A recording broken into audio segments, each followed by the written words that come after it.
Yes, when we say we're good, we're going to go right to Ms. Heyman. Okay. Don Prince. Is now joining.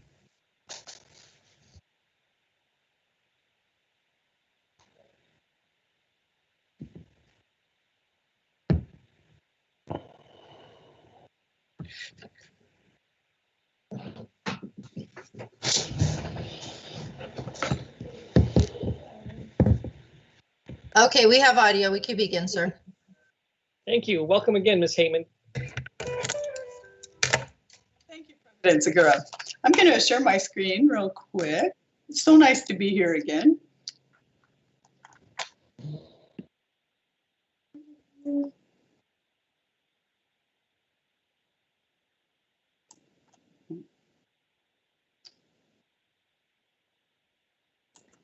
Well, I'm sorry, it worked all day and now why it's not.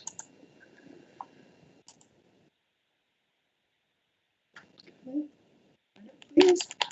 Sorry about this. No problem. I'm kind of having these problems today. Okay. Now it should be there, hopefully. No, I don't see it there. Not really sure why. There it is. Okay. Good evening, President Segura, Vice President Solis, members of the board, and Interim Superintendent Aguirre. I'm Christy Heyman with Life Sharing, and I created the Life Sharing High School Outreach Program 10 years ago. We appreciate this opportunity tonight to talk about the importance of being an organ donor and how the Life Sharing Outreach Program affects our high school students. Thank you for declaring April as Donate Life Month. I believe you are still the only school district in California to do so. A special thank you to Paul Woods, retired district architect, who first asked the board to declare April as Donate Life Month 6 years ago. Paul suffered from pulmonary fibrosis for over 20 years, and when he got down to about 27% lung function, he received his lung transplant and the gift of life. He is currently enjoying retirement with his wife, children, and grandchild. So Life Sharing is an organization in San Diego that coordinates the organ and tissue donation process. That's when somebody dies and wishes to generously donate their organs to save somebody who might die if they didn't receive a life-saving transplant. Think of us as the dot on your driver's license. It's so important to be a donor. Over 100,000 people are waiting for a life-saving transplant nationally. Every 10 minutes, a new person is added to that wait list. And unfortunately, today, 15 people in the United States will die waiting for an organ that doesn't become available. Being an organ donor is about people that you help even when you're gone. We ask you to tell your family and friends about your wishes. Sign up to be a donor at the DMV or online at donatelifecalifornia.org. And children can register at the age of 13 online, but their parents make that final decision until they turn 18 years old.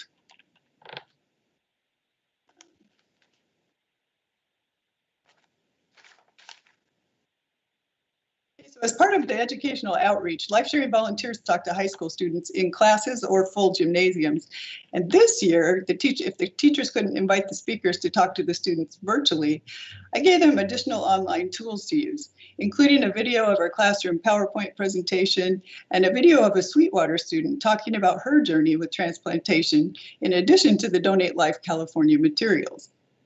The board's effort in promoting donation, along with high school education, is making a difference.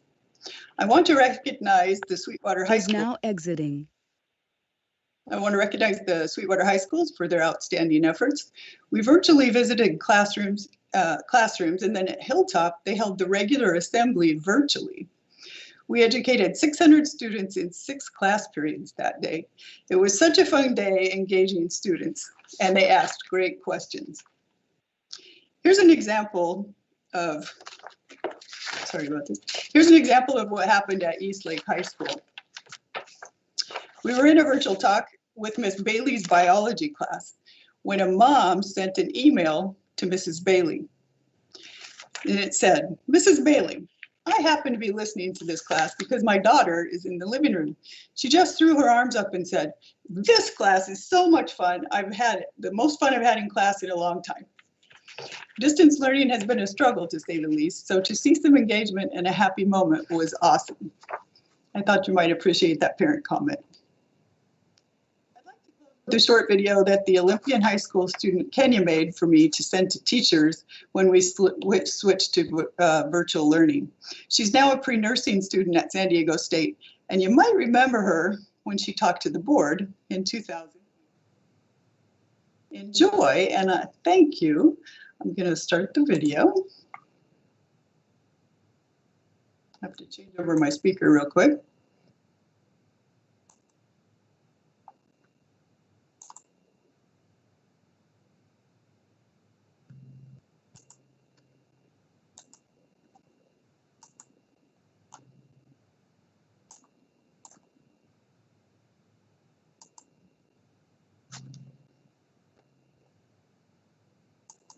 Hello, my name is Kenya, and I'm glad I got the opportunity to share my story with all of you during Donate Life Month.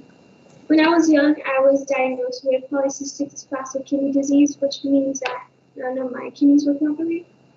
Around the time I was in middle school, I found out that my left kidney was abnormal and to be taken out. It was after that surgery that I was placed onto a transplant list. Fortunately, I got my kidney before needing dialysis. I got my transplant around 4 years ago at the Radius Children's Hospital. I remember being really nervous and excited the morning of my surgery, and waking up was like waking up to a new life. It was crazy because I literally called up all my friends and family hours after waking up from the surgery. I was taking off my diet restrictions, and I was also able to travel more. Something that I noticed was that I had this new energy, and I was less fatigued, and I had a more regular sleep cycle. My transplanted kidney was placed on top of my right pelvis, so I actually have 2 kidneys on the right side of my body. And my donor was my mom, and I'm forever grateful for what she did. She not only gave me life once, but twice. And people always tell me that, I always have a piece of her. And I feel like because of this, we have a really deep connection, a really special connection. And I also noticed that I started to crave food that my mom likes. For example, my mom likes Nutella, and before the transplant, I hated it. I don't know why. But now it's like I can't get enough of it. This experience has really transformed me and has inspired me to give back to the community. And I'm currently a pre-nursing student at SUHSD, and I would love to one day give back to patients just like my nurses took care of me. And I want to encourage you guys to sign up to be donors. You can sign up at donatelifecalifornia.org and follow instructions. I appreciate the time you guys took out of your day to watch this video and hear my story. Thank you, and I hope you guys have a good rest of your day.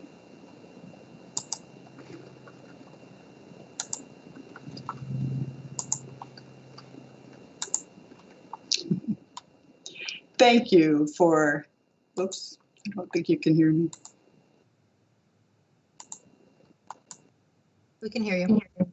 Thank you for having us. I really appreciate that. And I know we've been here for a lot of years in a row, and we just appreciate all of the support that you give our students. And we have so much fun with them. I get teachers and students loving our program. So I really appreciate you declaring April is Donate Life Month and everything that you do. Thank you. You're welcome, Ms. Heyman. I really appreciate all you do in putting this together so that our students could learn about this and participate, even more importantly. Do any board members have any questions or comments on this? Okay, thank you again. And President. April's a month, and we'll see you next year. Thank you. I appreciate that. Hopefully in person. Thank you. Bye-bye. Because we had the audio issues, I'm going to reread the readout from the closed session. Okay. The board took the following action. Moved by Hall, seconded by Adencibia, to approve the appointment of Luis Aquas. Sorry, I'm having a a tough evening reading my phone. Ofrecio as principal of Hilltop Middle School with a vote of Arenciba yes, Hall yes, Segura yes, Solis yes, Tarantino yes. Let me get to the next one here.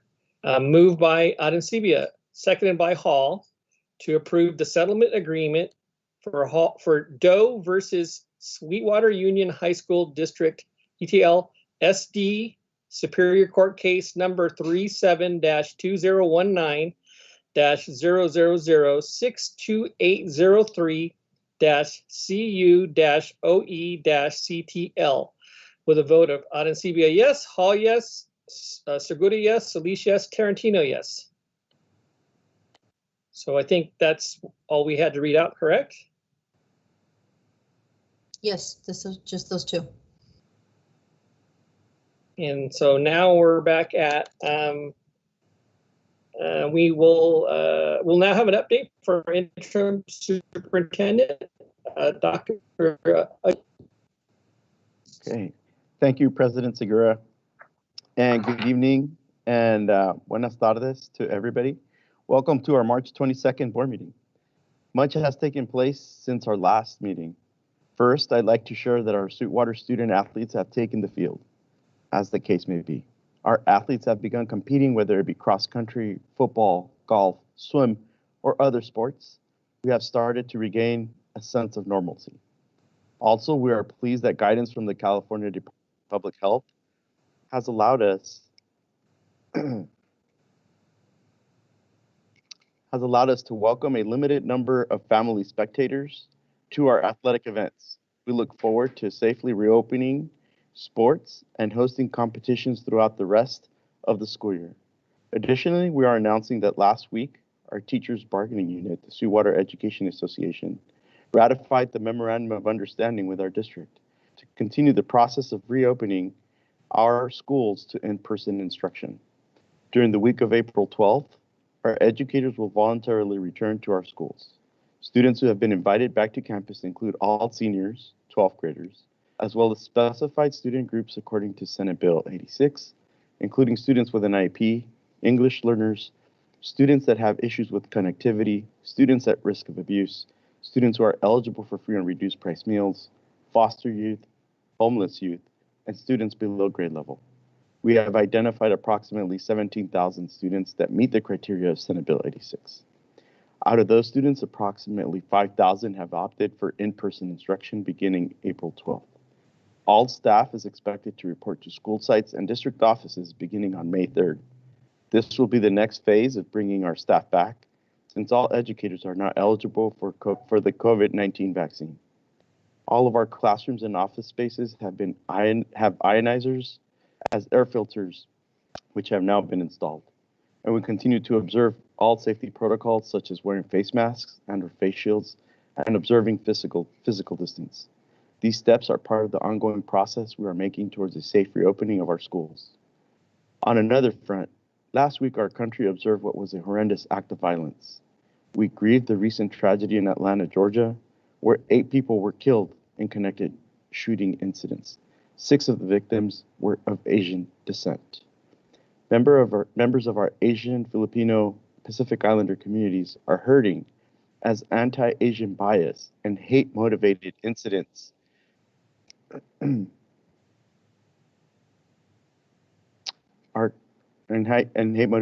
are increasing across the nation and in our region.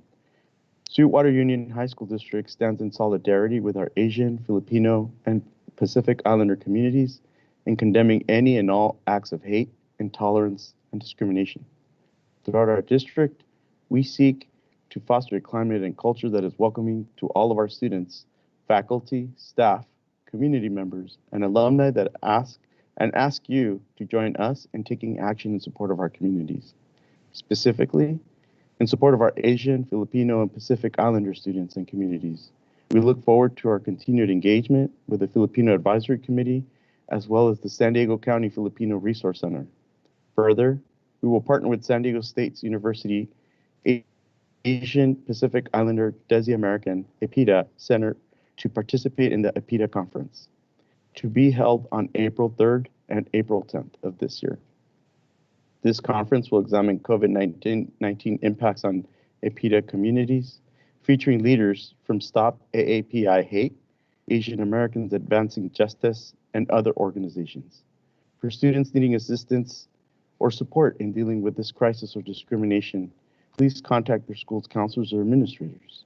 To access district personnel and services, you may contact Student Support Services at 619-691-5564. To file Is now joining. a report of discrimination, please contact the Compliance Office at compliance@sweetwaterschools.org. We stand united against all forms of hate and violence. Please remember to be kind to your colleagues, neighbors, students, and community members. We have been through such adversity this last year. It is important to remember that only out of such challenging times is the only way out is to work together and continue to support each other. Thank you, and muchas gracias. Thank you, and with that, we'll find out if did Student Board Representative Ms. Desiree Adamos join us after all? No, she's not on the call. Maybe because it's spring break. Good for her. Okay, then we'll move to D1. Conduct a public hearing. Can everybody hear me okay? Yeah. Conduct a public hearing for the public to respond to Sweetwater Union High School District's initial proposal to the National Association of Government Employees, NAGE, R12-050 SEIU, the exclusive representative of the Supervisors Bargaining Unit, and approve the initial proposal from the district to NAGE. I will now open the hearing. Are there any speakers? There are no speakers, Mr. President. The public hearing is now closed. Do I have a motion to approve the initial proposals from the district to NAGE? So moved. Second. Moved and seconded. Vote, please. Arancibia, Yes. Hall, Yes. Segura, Yes. Solis, Yes. Tarantino. Yes. Motion passes 5-0. All right. Let me say the new Hilltop Middle School principal's name again. So I don't want to leave it where I butchered it so bad. So Mr. Aparicio. Aparicio. How's that? Anybody want to say it better than me? Aparicio. Aparicio. Yeah, I wrote it down too. I just broke it up and I just butchered that again. But I'm glad somebody said it correctly. Okay, this is the point on the agenda where members of the public may address the board on any matter not on the agenda and have 3 minutes each to do so. The Board of Trustees cannot legally take action on or respond to the matters not posted on the public agenda, but will refer the matter to the superintendent's office for review and reports. Speakers shall refrain from using profanity and shall speak in a respective matter. Thank you for your cooperation. There are no speakers, Mr. President. Okay, clerk of the board, will you please read the items being pulled from the consent agenda? Yes, the following items are pulled.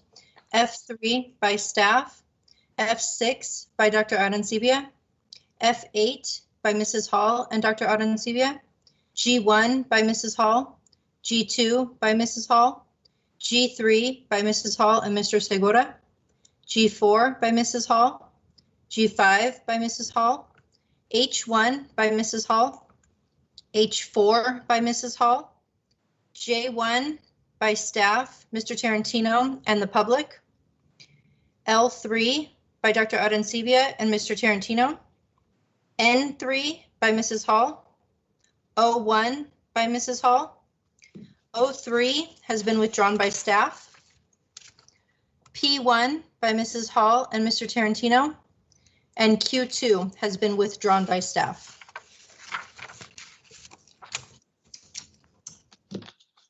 Thank you. Do I have a motion to approve the consent agenda? I will make a motion moved. to approve. Oh, I'll second. I'll second. Moved and seconded. Dan will figure that out. Vote, please. Arancibia, Yes. Hall, Yes. Segura, Yes. Solis, Yes. Tarantino. Yes. Motion passes 5-0.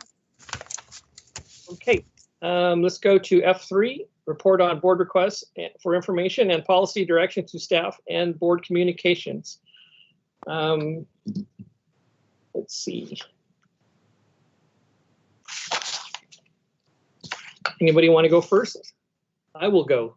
Mine will be brief. I would just like to thank, as we're getting the schools coming back somewhat.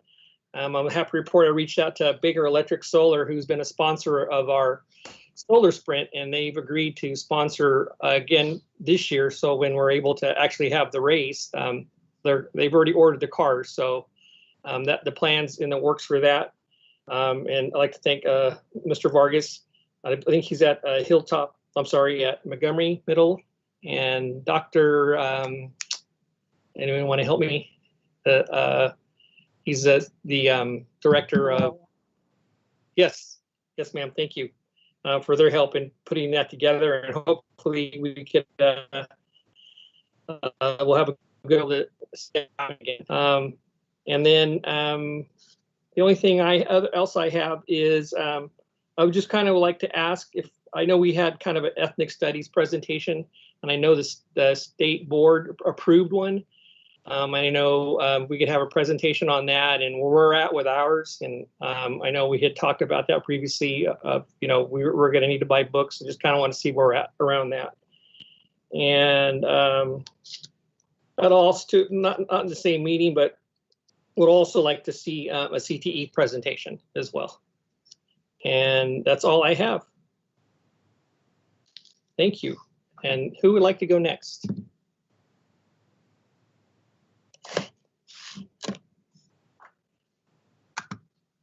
Thank you, Mr. Tarantino.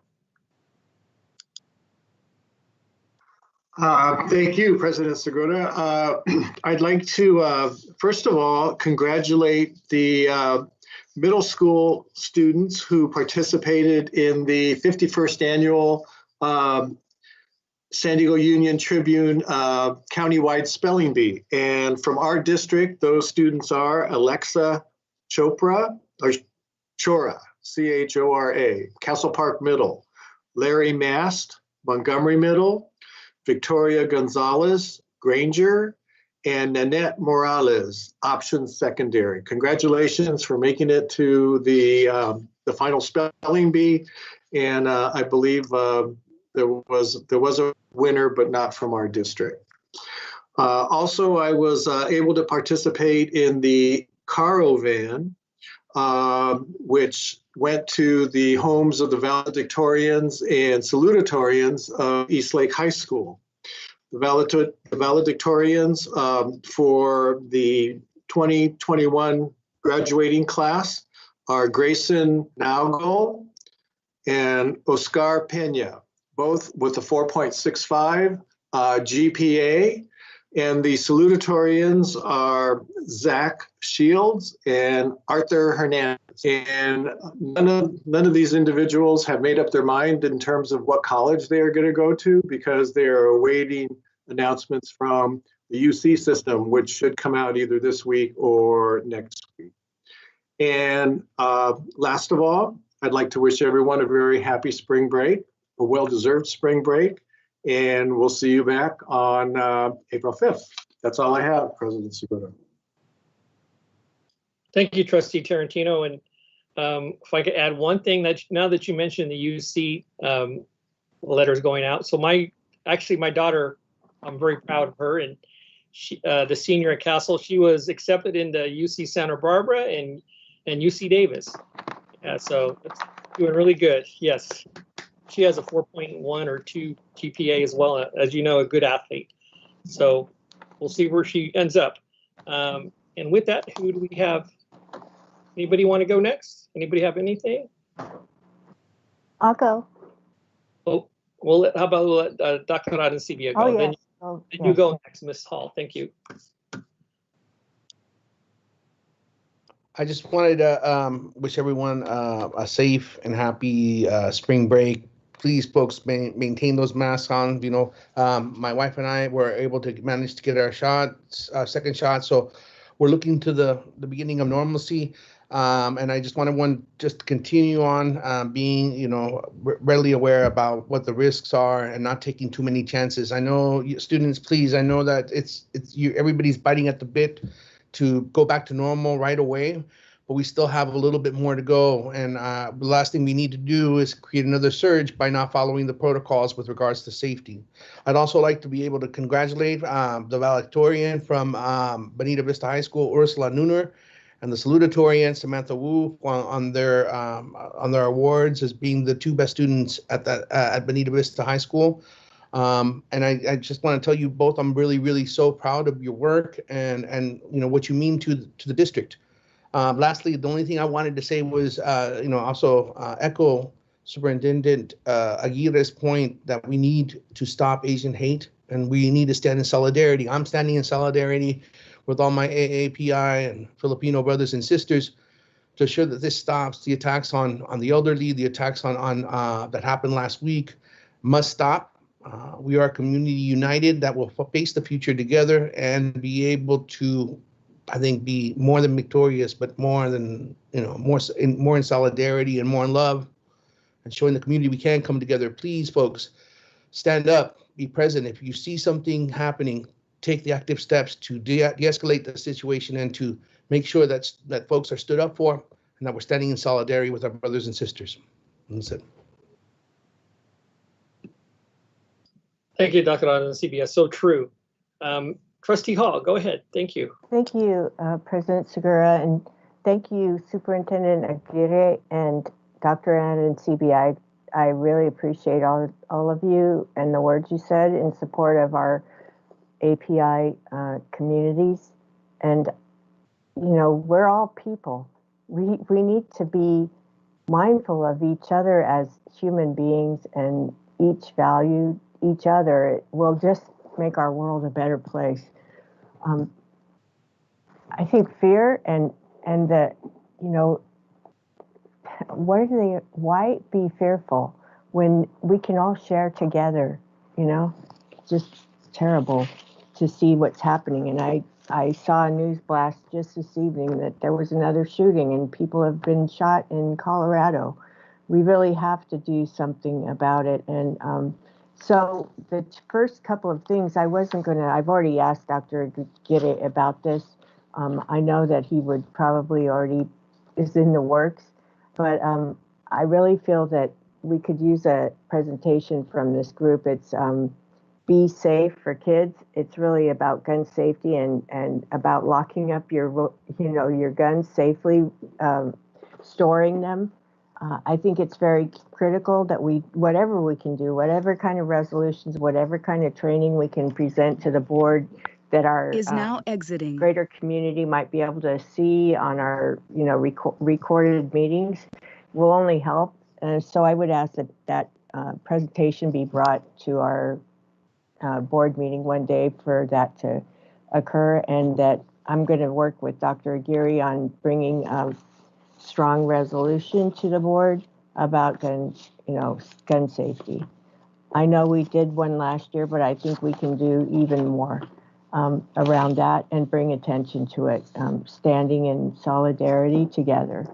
I also wanted to thank all of our staff. Dr. Aguirre, you've done such a great job to bring some real, great transparent reporting to us on our Friday updates that we didn't have previously. I really appreciate that, where we get the reports from every administrative department at the district office on the things that they're involved in and working through for that week, and then the ongoing reporting. That's been very helpful.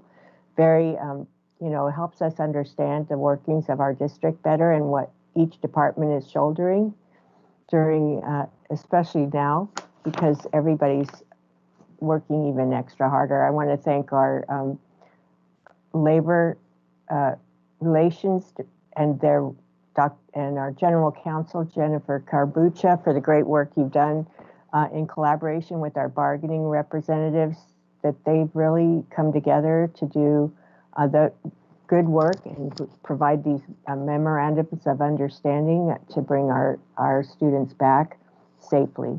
And I really appreciate that. And I wanted to thank Eric Spann, the Director of Nutrition Services. He joined me in a collaboration meeting a couple of weeks ago where we were at, it's about access for sustainable healthy food in our Imperial Beach area, but I'm hoping it really expands throughout our school district, especially, at some of the higher need areas. We're working through a lot of things. He really brought a lot of knowledge, great knowledge to that meeting, and really provided us with a, exciting vision, helped us with our vision on that. And I've also contacted Supervisor Nora Vargas to helpfully be part of that collaboration, or, that she can send a representative, because as we build out our vision and really start to do the work, we want to do a lot of community gardens, which I think would be really great to have at our schools, to bring in the community and have that collaboration and involvement will only help our schools and really build that ability to have healthy foods and educate our students along the way.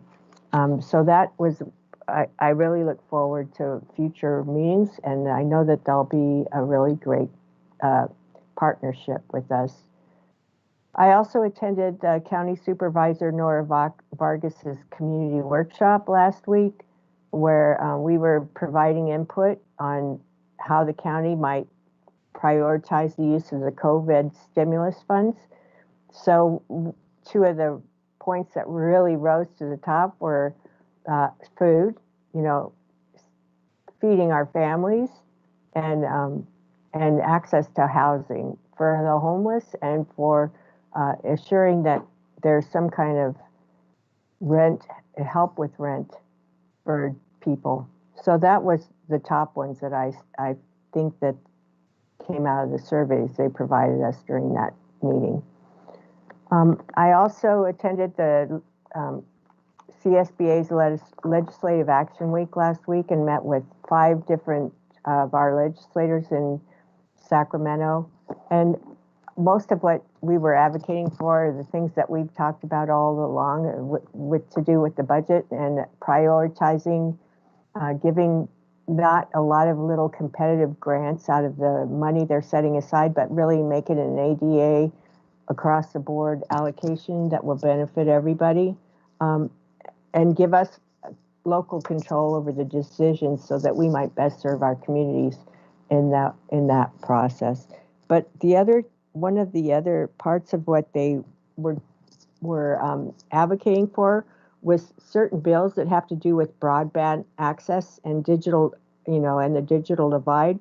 And they wanted support for AB 14, which extends the ongoing collection of funds deposited into the California Advanced Services Fund to provide communities with grants to bridge the digital divide, and SB 4, which extends the collection of the CASF funds for the broadband expansion grants based on their true internet need, and promotes deployment of high-speed broadband. And there is one more bill coming forward, and that's AB 34, which would place a broadband infrastructure general obligation bond on the ballot.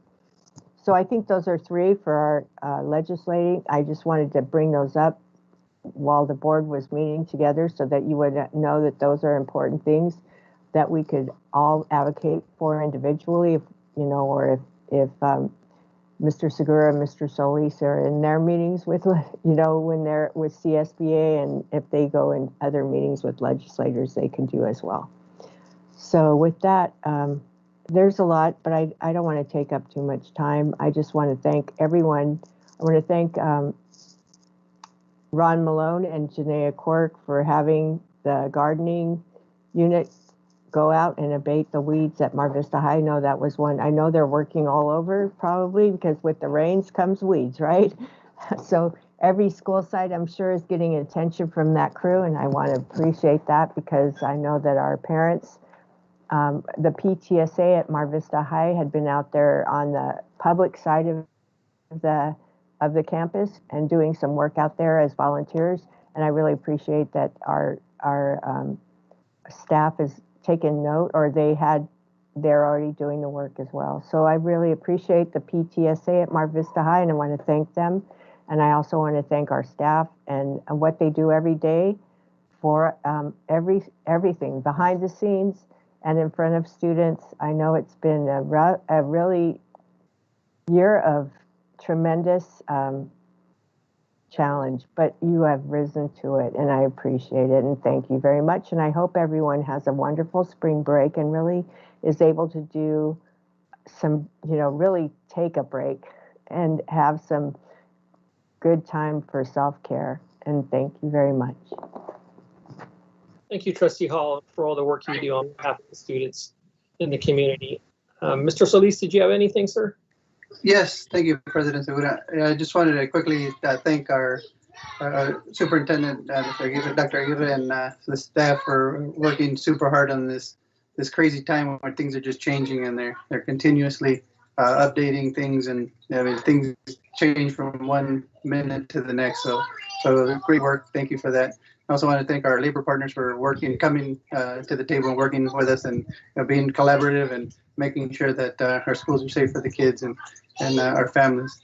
And also wanted to see if we can make an official statement for our support for the AAP PI community, so that we stand with them. So make it official from the board if we can do that. And also, like Dr. Arancibia said, let's make sure we're careful out there. Things are getting better, but we're not where we're supposed to be yet. So let's not make that same mistake that Europe has been having to lock down, and let's keep wearing our masks and stay safe. Thank you. Thank you, Vice President Solis. And that concludes that item. So we can go to F6, which was pulled by Dr. Arancibia.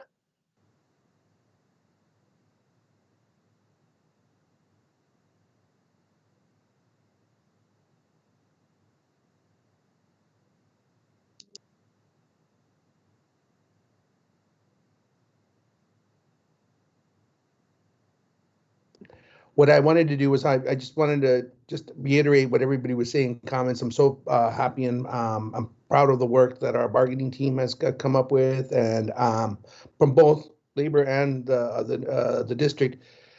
I want to give special thanks to Council Carbuccia for the efforts that she's put in. I've tried reaching out to her like 3 or 4 times just to ask basic questions about where to find documents. And each time she's been in bargaining, I don't think she has left bargaining for the last 2-3 weeks, as this is a really complicated issue. And I just want to say I'm very, very happy that we got this done. That was basically it, folks. Thank you, Dr. Arancibia. And with that, I'll entertain a motion. So moved. I'll second. Moved and seconded to approve, ratify. Vote, please. Arancibia, Yes. Hall, Yes. Segura, Yes. Solis, Yes. Tarantino. Yes. Motion passes 5-0. Okay, that takes us to F8. MOU with South Bay Community Services and us. Pulled by Dr. Arancibia and Trustee Hall. Go ahead, Trustee Hall. Yeah, I have a couple questions about the grant, and most of it, I did read that South Bay Community Services is the lead on this grant, the lead agency, and there is a lot of community, what do you call it? The term they use, community-based organizations involved.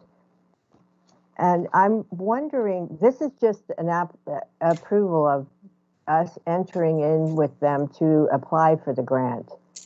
Are we still will we receive funding under this at all? Or is it all going to go to South Bay Community Services, and we have the $690,000 fiscal impact of in-kind contribution is what we're putting in? So thank you, Trustee Hall. I'll ask our general counsel, since she has been part of the negotiations with South Bay Services, to address that question. Ms. Carbuccia. Thank you, Mrs. Hall.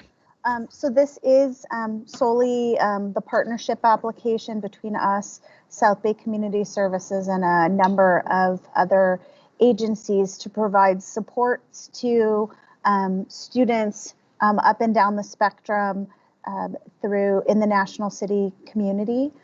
So monies are not directly coming to us, but a lot of services are coming to our students across that spectrum. And if you would like us, we can provide an MOU, or excuse me, a Friday update that would provide all of those resources that we anticipate coming into those. Right. Well, I mean, I see that there's different dollars on our end. The match is $690,000 for a 5-year period. So I don't know how that number was determined. I would really like, I think anytime we do something like that, I appreciate, at least in this situation, there was a dollar amount identified, but I like to know how did we get there? Sure. And because sometimes there are hidden costs that aren't necessarily taken into consideration that would impact our district, so I just want to know that. I would like more complete information. And I know that we had this at Castle Park, in Castle Park, right? So are we still having a promised neighborhood in Castle Park? Because that ended, I believe that grant term ended a while back, right? Yes. And what occurred then with our district? So I could have, this is a grant that's not in my area, but I can get a memo put together and send that to you as to the outcomes on that grant. That'd be wonderful. Thank you. And my question was just about access. I mean, kind of related to the initial part of her question. This is more about access for the National City community to these entities that we're going to basically be working with South Bay Community Services. Am I incorrect in that assessment? That's why I want to just clarify for myself. Yes. You are accurate in that this is academic excellent tutor. This is tutors, it's healthcare services, Summer Bridge, community arts at home, Sally Ride Science Academy, all of that, SEL room. Yeah. So there's a lot of those that are coming through this grant specifically. But again, this is just the application of our commitment that we can apply to hopefully get the grant that's coming from that partnership. You're talking about $115,000 a year that's going to cost over the course of what, 5 years? It's literally a drop in the, I mean, that's not even a drop in the bucket. And if you look at it percentage-wise, right? So really what this is we have allocated, for example, use of a classroom for tutoring classes after school, a portion of the parent center, our attendance coordinators and community facilitators who are already making attendance calls, a portion of their time to do what we believe is important that they're already doing, but it's a show of dedicated effort to do that. So we don't believe we are expending additional costs, with the exception of the lights being on in a room that it wouldn't have had them on in. Perfect. And that's how we calculated it, was square footage, expenditure, and utilities.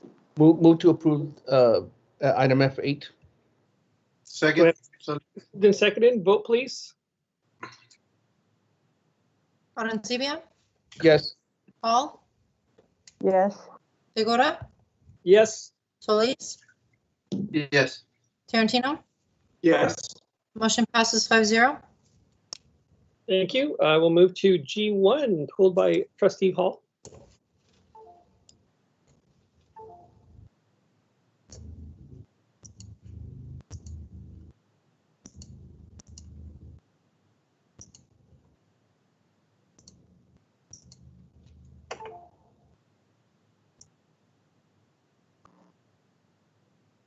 I have to look for my notes. Oh, yes. I'm sure this is a great training, and it isn't a lot of money. I mean, I'm not really concerned about that, but I really do like to have the information about what this is, more than just this, the cover sheet. So if there's a I mean, how do they know about this training? There must have been some kind of brochure or announcement that would list what the intention of it is. So I think that should be attached to the document when we get it in the board item. So that's what I would request, that be attached to the board item. That's my only request. Thank you, Trustee Hall. Thanks. I'll entertain a motion. So moved. Solis? I will second it. Moved and seconded. Vote, please. Arencibia, Yes. Hall, Yes. Segura, Yes. Solis, Yes. Tarantino. Yes. Motion passes 5-0. Okay, go to G2, pulled by Trustee Hall.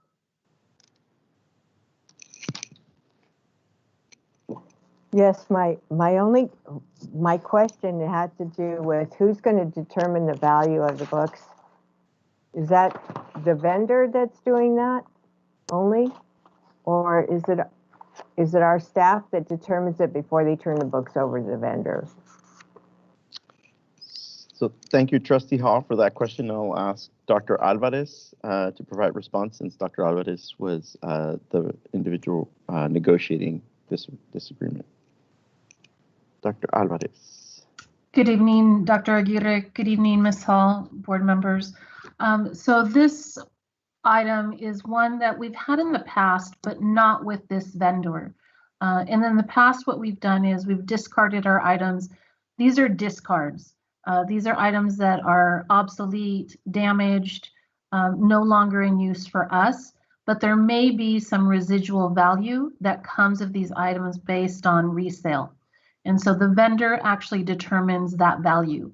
For us, we have pretty much designated that they're unusable for instructional materials in our classrooms. So any gain would just be a nominal gain for us. Thank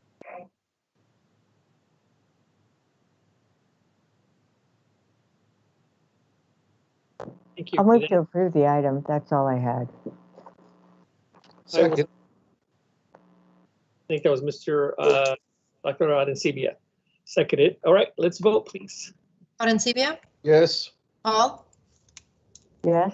Segura, Yes. Solis,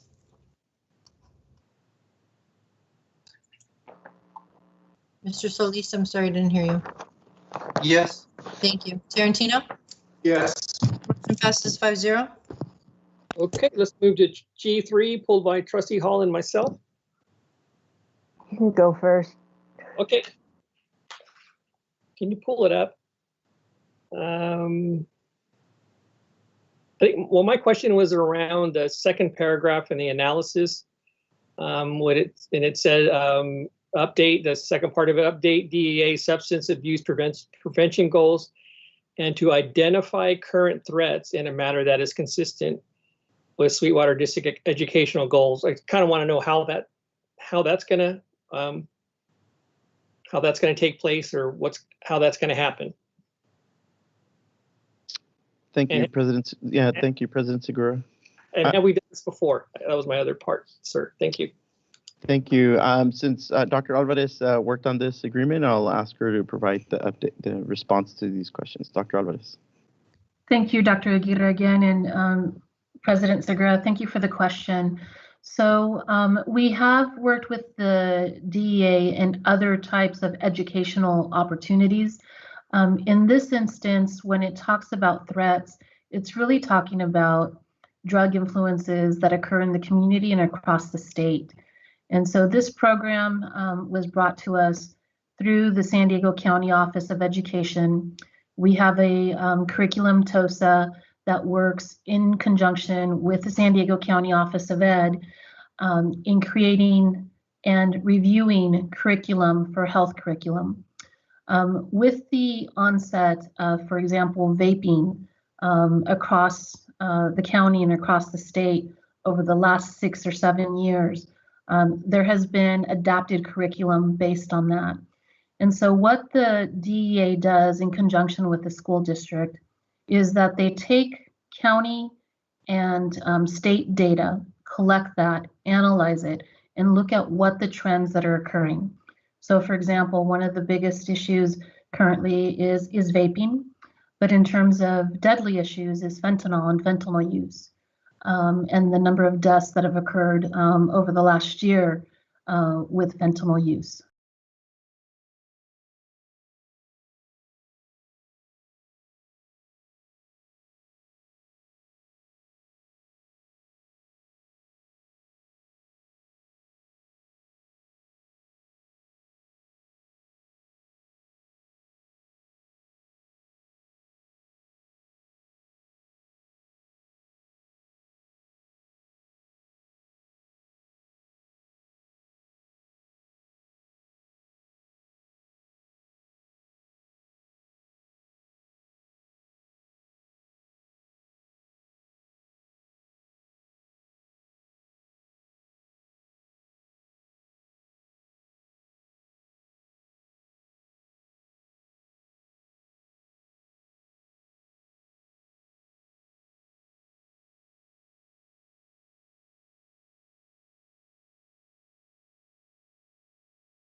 Community organizations that are part of that collaborative, and one of them is the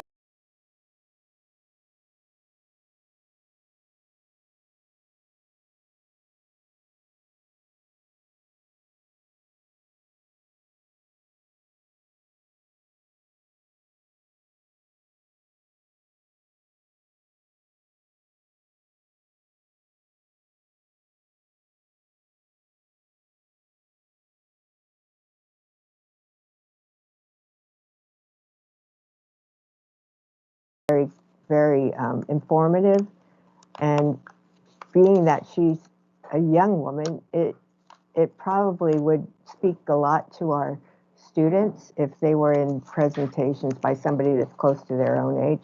So I think it would be a valuable thing to do. So I'll send that information to you. And with that, that's all I had. Thank you. Thank you. So there are no further questions or comments. I'll make a motion for approval. For G3. Second. Moved and seconded. Vote, please. Arencibia? You were muted, sir. I'm sorry, abstain. Hall? Yes. Segura? Yes. Solis? Yes. Tarantino? Yes. Motion passes 4 yes, 1 abstention. Okay, G4, pulled by Trustee Hall.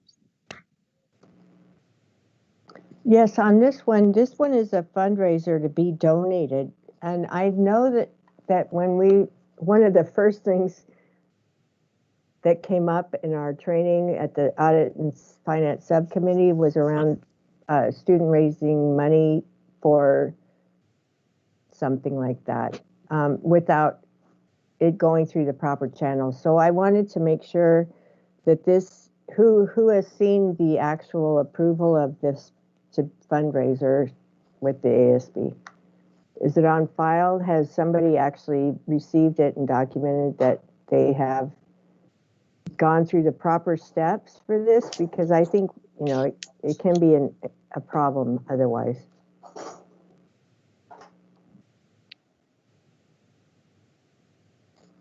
Thank you, Trustee Hall. I'll ask Dr. Alvarez to respond to that. I do note that there are minutes, an activity form, and an ASB letter attached to this item by Dr. Alvarez. I didn't see it. I guess I didn't scroll down far enough. Yeah, it's there. I just looked at it. And it's for $2,000. If I can just clarify, initially when this item was brought to me, I thought it was a retroactive request to take to the board. but actually they have not conducted the fundraiser yet, and we're seeking board approval prior to That's moving it. forward. That's what I probably didn't see the full thing. I thank you for that, and I thank you, Dr. Aguirre, for calling my attention to that, because I obviously didn't correctly at the time. Thank you. Move So- to approve? We approve G4. I'll second it. Vote, please. Arencibia, Yes. Hall, Yes. Segura, Yes. Solis, Yes. Tarantino. Yes. Motion passes 5-0. Okay, let's go to G5. Computers. And that was pulled by Trustee Hall. Yeah. So, I'm on a roll tonight. That's okay. Sorry. That's what we're here for. I just wanted to know, because it does say in there it's for providers. We're doing this for special education service providers. And do we do that for our contracted service providers as well as our own staff, or just for our own staff to utilize? Thank you, Trustee Hall. I note that Ms. Michelle Sturm Gonzalez is on the call, so I'll ask her to provide a response. Michelle. Hi, thank you, Dr. Aguirre and Trustee Hall. No, actually, we do not provide these to our contracted providers. These are only for our own employees who provide direct services to students. Great. Thank you. That's what I wanted to know. And with that, I'll make a motion to approve. Thank you. Second.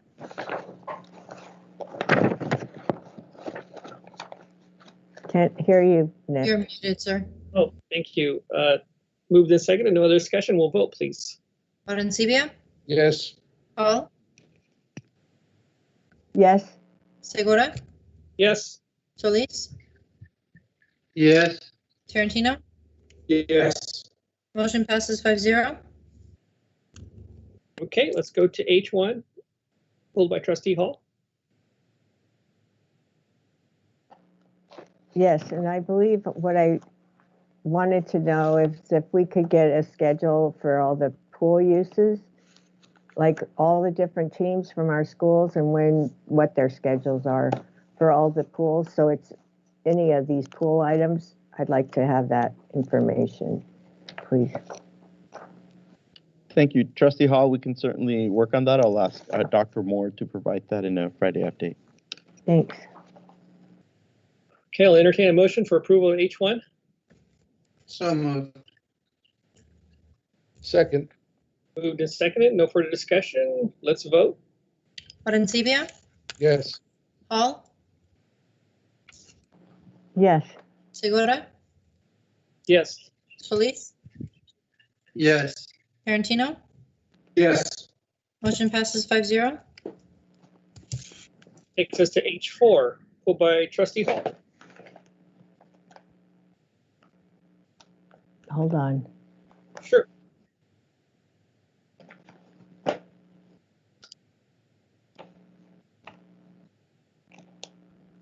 Oh, this one I was just wondering how long we've been using this vendor for this. Do you know? Thank you, Trustee Hall. I'll ask Dr. Moore to take that question. Dr. Moore. Thank you, Trustee Hall, and good evening to all of the trustees. This particular vendor, we've had this agreement with Paradigm since 2018. Okay. All right, so probably around the time this multi-year service agreement ends, we'll be going back out to possibly. Yeah, the multi-year service agreement does end in June 2022. Right.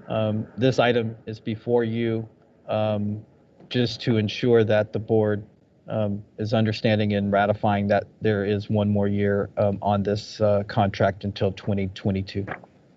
Right, so it ends June 22, right? Correct. So in preparation for, being able to continue having these kinds of samplings and claims, would we be preparing to go out for another, like opening it up for, have you discussed that at all? Well, For another vendor, for, other people to submit proposals and things like that?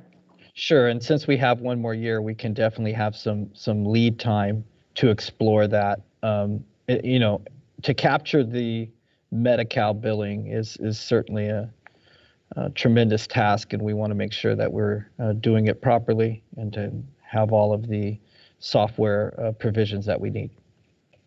Yes. So it does take time to get that it's just that after, 5 years or 6 years with one vendor, and you want to make sure you're getting the best product and for your money. And so sometimes it's just doing your due diligence to go out and check what's happening in it, So I think that would be good. Yes. Thank you. I'll make a motion to approve this item. Second. Moved and seconded. Vote, please. Arencibia, Yes. Hall, Yes. Segura, Yes. Solis, Yes. Tarantino. Yes. Motion passes 5-0. You're muted, sir. Thank you. Takes us to J1, and I believe we have a presentation. We do. Thank you, President Segura. I'll ask Dr. Moore to introduce the item before Dr. Burke takes us down to the presentation. Dr. Moore. Yes, and thank you very much. A few meetings ago, there was a request from the board to get an update regarding adult education. And we are proud to present that update tonight, with having with us tonight our Director of Adult Education, Dr. Burke, and he's got a great presentation to share with you. Before he begins, since taking this position and working with Dr. Burke, we've had numerous conversations, and I like to remind all of us that we are a 7 through adult district, and we have a very large and robust adult education program, one of the largest in the state, in fact. And what Dr. Burke is going to share is a forward look at some really innovative projects that he's been working on, as well as a glimpse of some of the future that adult education has to hold. And you'll hear this, and I want to make sure that it is conveyed that our students have multiple pathways to success. And our adult education program, really not just for our 7 through 12 students, but also for our entire community, can figure greatly into that path for success. And so with that, I'm very excited to introduce Dr. Burke, and I'm really looking forward to this presentation. Thank you. Thank you very much, Dr. Moore. Thank you very much for that introduction. And also, Board President Segura, Board Vice President Solis, Board of Trustees, and of course, Interim Superintendent Dr. Aguirre. I do appreciate the opportunity to discuss the adult education program here tonight. As Dr. Moore mentioned in reference, it is a critical program, and it's a critical time for adult education in the state of California. And if you could go back at the end, there's a couple slides before. I think we're on about slide 3 there. And so the presentation opens up with that slide, that it's a new day. It's a brand new day in adult ed. And we don't just mean Sweetwater adult ed, but that's true too, because we have a lot of changes, a lot of improvements, and a lot of shifts to meet community needs and student needs happening in our division. But statewide, it's a brand new day in adult ed. The state has changed from adult ed block grant to now California Adult Education Program.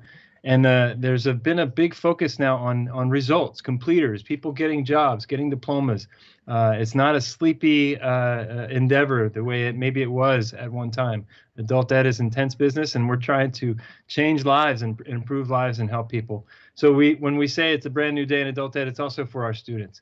It's when our students have that new opportunity to take a new step into their world, their next decision in life, their next chapter in life. Adult ed provides that, whether it's you're an immigrant from another country needing some background in English or our high school programs, or you're somebody who's in a job but wants to move into a higher paying job in a living wage in San Diego. That opportunity is here in Sweetwater Adult Ed. So Deanna, if you could move to the next slide, please. And so in this slide presentation tonight, I'll try to back off. I won't do as much presenting. We have a great leadership team in the Adult Ed program, a fantastic team of committed professionals. So we've embedded some videos so you can hear directly from them. I'm so proud of this group. I tell them that they move mountains, and they do. They just create a whole new opportunity for so many people, and it's the most spectacular team I've ever worked with. And this is Michelle Dulay, resource teacher. Right before the pandemic shut down the city of Chula Vista, the adult division was named Chula Vista Champions. For us, this truly honored the work that we do. Is now joining. The adult learners that we serve are the true champions in our mission. And so next slide, please. And so just some background data from the Adult Ed division. It's tough to look at data the last 3 years in Adult Ed and try to make heads or tails of it because of the craziness. 18-19, we had a major cuts to the program in the middle of the year. We lost a lot of staff due to budgetary cuts, essential budgetary cuts in December of that year. So that negatively impacted our numbers. But you see that we started bouncing back last year prior to the pandemic, where we were again serving almost 12,000 students last year, even though we stopped enrolling in March. And our largest program remains our ESL program, our English as a Second Language program. You see a significant hit to citizenship there last year as well, from the 18-19 dropping off.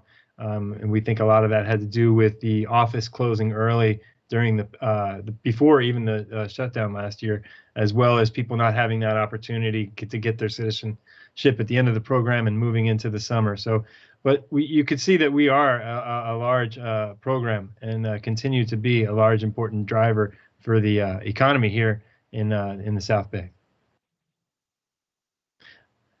2020 and 2021 data is forthcoming, and we don't have that yet. Our data is year end.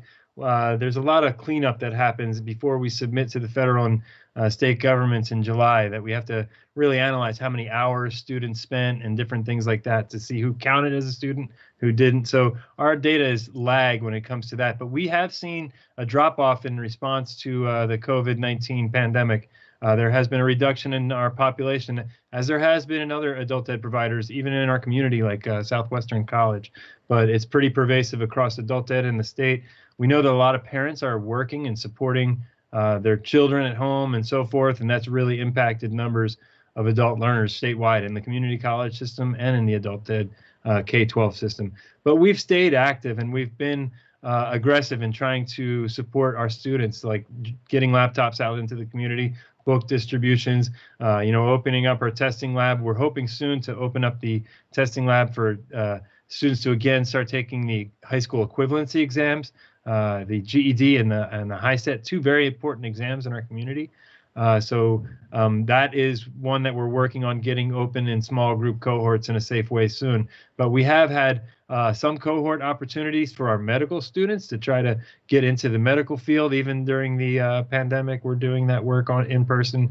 But for the most part, we've resorted to the remote learning that everybody else has. And it's been amazing how quickly our adults in the community and on staff adjusted. But the drop in population is an indicator that we do need to make sure we're ready to serve in person.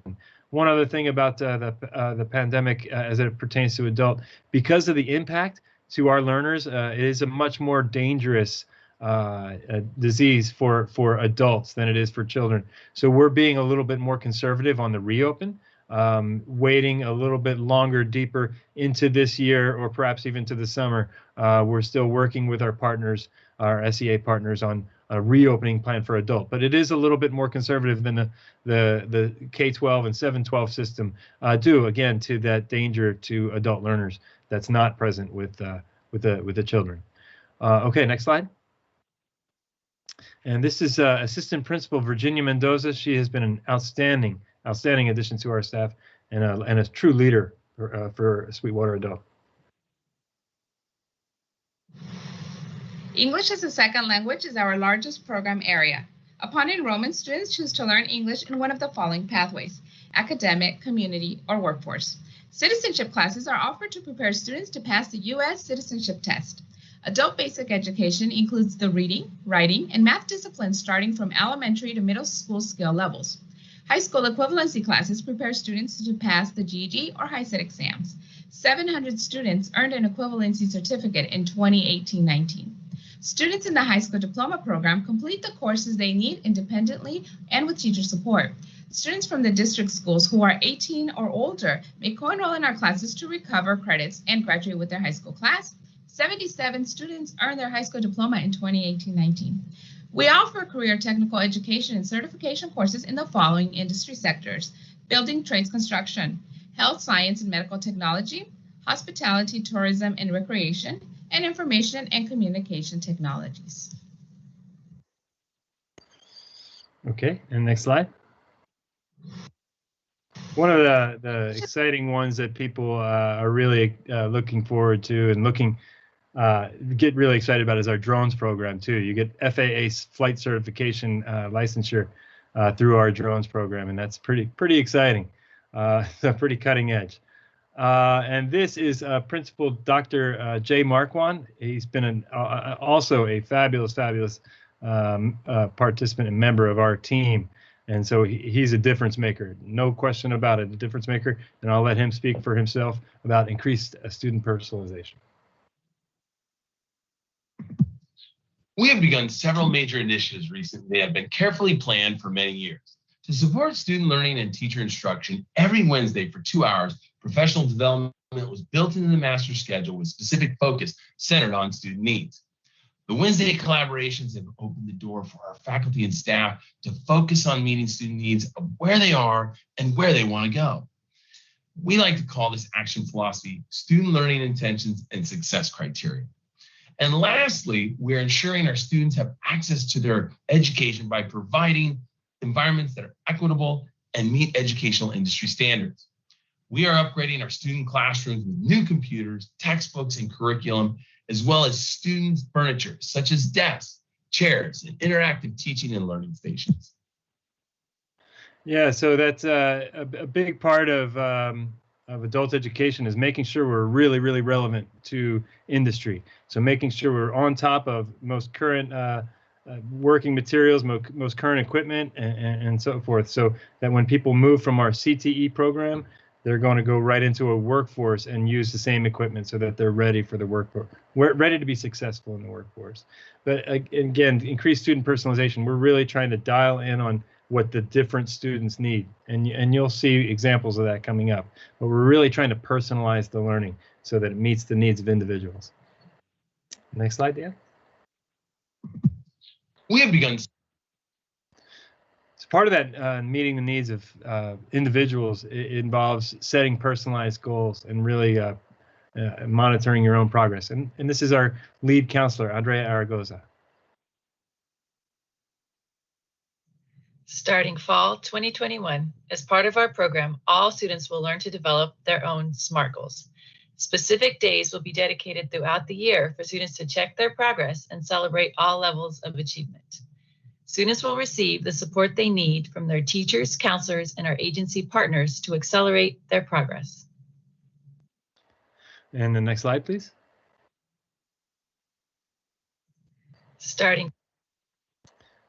And this is another assistant principal, Sarah Garcia Salgado. Both of our assistant principals, Sarah and Virginia, who you met a couple slides ago, are career adult educators. They've come through the system and they've been with us for a long time.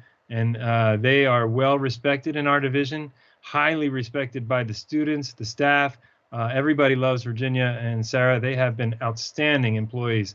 And like I said about Virginia, just true leaders for the community and difference makers for people. They're incredible. And this is Sarah.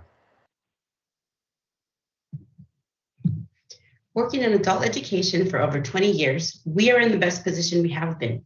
Some shifts include all teachers being offered full-time status rather than part-time status. Our test center has expanded from offering the GED only to now offering over 100 exams, including the typing test, which many district personnel take to help them advance in their career. Adult ed funds are no longer considered categorical and are secured by the state, with the caveat that we work closely with Southwestern College and Coronado Adult Ed to better serve the South Bay community. And finally, our team is committed to helping our students improve their literacy skills, enter higher education, or to become employed. Yeah, and some of those big shifts, we'll talk about them on the next slide. There's a few initiatives that we have at Sweetwater Adult Education that are pretty unique in the state. And you can go to the next slide, Dan. Pretty progressive, pretty cutting edge, and pretty important. And one of them is Esl Pathways. So traditionally, ESL is provided according to just level, right? It's a beginning, a lot of times in adult ed, you go levels 1, 2, 3, 4, 5. But in sometimes, the CELT world had its way. And so every system has its levels of ESL learners and their language development. But what we've done is also considered their interest, the students' interest, because we recognize that there are big differences in the needs of students according to which pathway they want, what their interests are. So students who have a desire to go on to college have a different language need than students who are looking for language to support them in being successful in the workplace immediately, right? I mean, versus some that are looking for language that's going to help them be successful in communicating with their parents, their children's teacher, or navigating street signs, navigating the supermarket. So what we've done is broken it into 3 different interest groups. 3 pathways is what we call it for ESL. One is an academic ESL pathway if you're trying to get your high school diploma, high school equivalency, or just go, if you want to go to Cal Berkeley, ESL academic, that pathway is for you. For workplace, that's folks that are trying to learn English to get a job and in our community and to earn a raise at their job, or learn how to communicate at the workplace. That's our ESL workplace line. And the community is, again, that group that needs to learn about the civic nature of civics, supporting their children, communicating, again, with police officers, communicating at the grocery store, all those types of things. Again, all the programs have some elements of that because everybody needs all of it to some degree. But what we do is we focus in our pathways about making sure we're taking that support to a higher level. A big one is the academics, because previously, if we tried to be really, really academic, we would have turned off a lot of people who are not looking to learn how to write essays or compare complex literature. So we have that now, ability to teach those things without turning off all the folks that are interested in community and workplace. This is Dana Orozco. She is a phenomenal employee as well. Again, I say it again, I'm so lucky to work with all these folks. Dana? Pathway ESL is really exciting and what the community needs, because English language students are receiving language instruction targeted toward their academic, workplace, or community learning goals. With ESL Pathways, we are able to provide students with wraparound support services such as targeted language instruction, counseling and transition services, and community resources directly related to their pathway, all of which keeps them on track toward achieving their educational goals. ESL Pathways are serving our community in tangible and targeted ways and are positively impacting the current generation of ESL students and those to come. Okay, next slide. Pathway. And again, this is about personalization and trying to meet individuals' needs, and that's what we're really trying to do. There's two speakers here. One is Anel Martinez. She is our resource teacher. And then Diana Ariano, who's our integrated education teacher. The IET teachers support language development in CTE classes. So they go into CTE classes and help students in the CTE learn the language of their industry. So these are like the capstones of our workplace pathway for ESL, and allow people to start using the language in person with the tools in hand with people from the industry. So it's a really exciting program. Again, one that we've started in the last couple of years. Very exciting. And so I'll let you play left to right, please, Dan. Sweetwater Adult has always had a very robust CTE program with courses such as medical clinical assistant and culinary courses, just to name a few.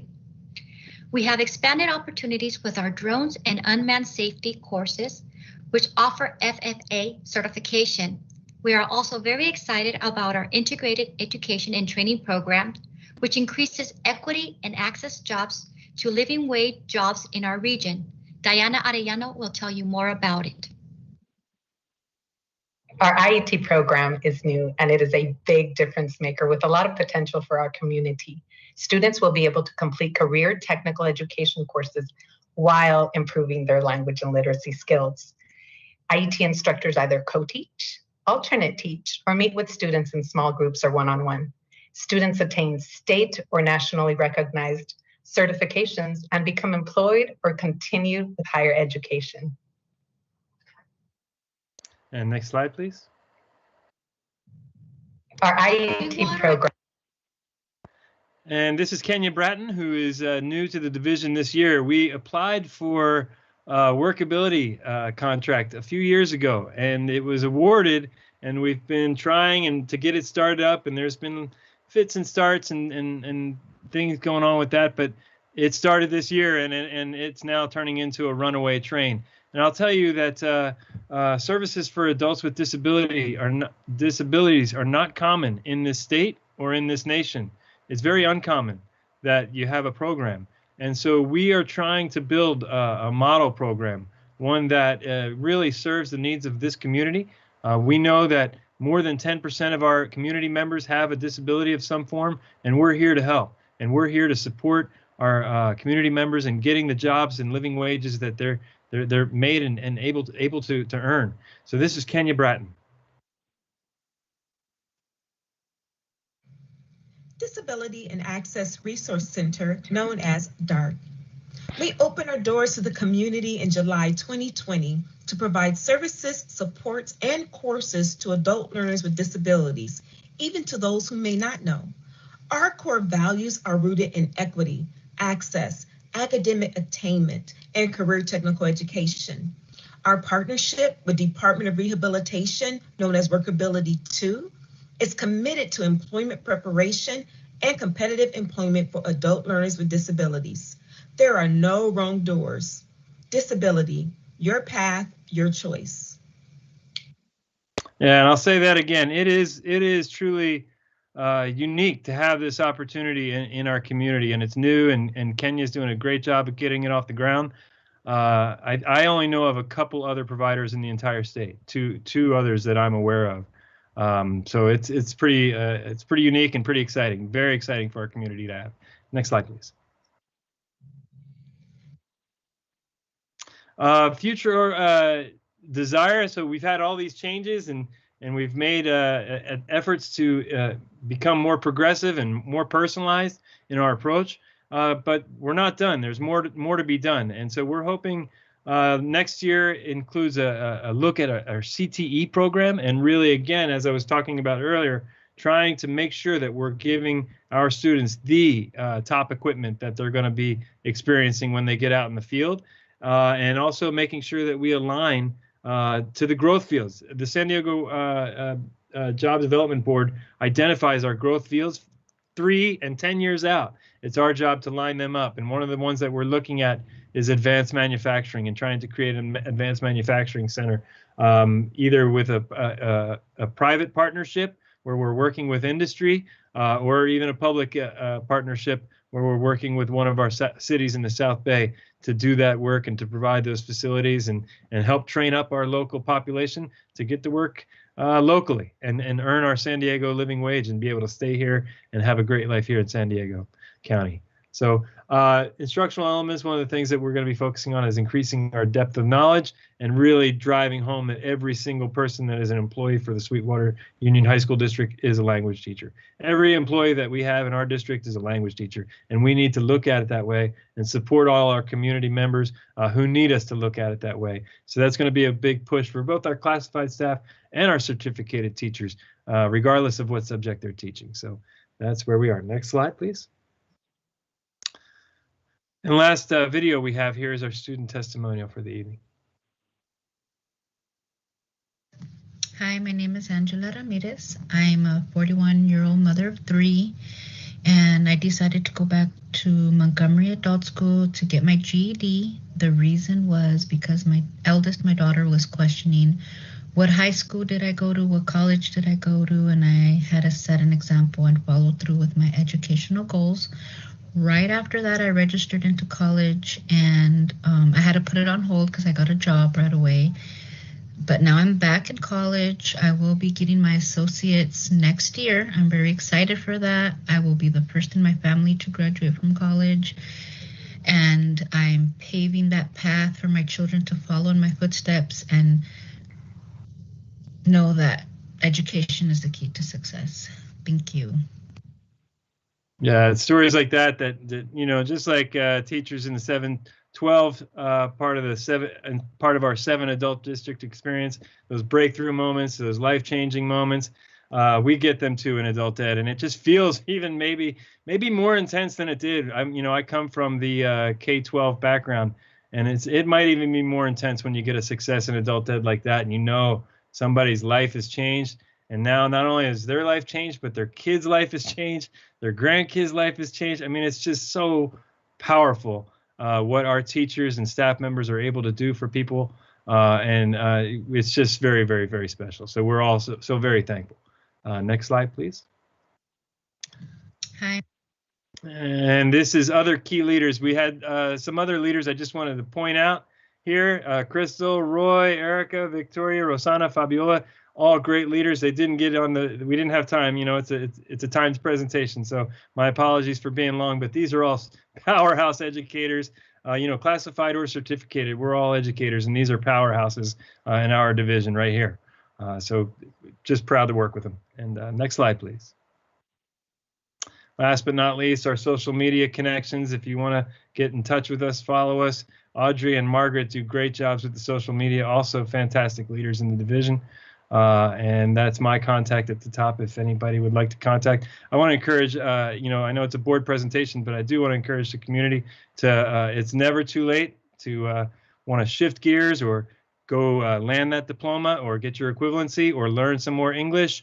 And next year, one of the things that we're looking to do is add a fundamental reading class. So taking people that do not have literacy in English, whether they have it in their first language or not, whether English is their first language or not, but helping people that did not develop literacy to get their first literacy as adults. And so that's going to be a new initiative too next year. So we're really, really excited to get that off the ground. So I encourage everybody, you know, it's never too late to take those steps in life, and we're here for you.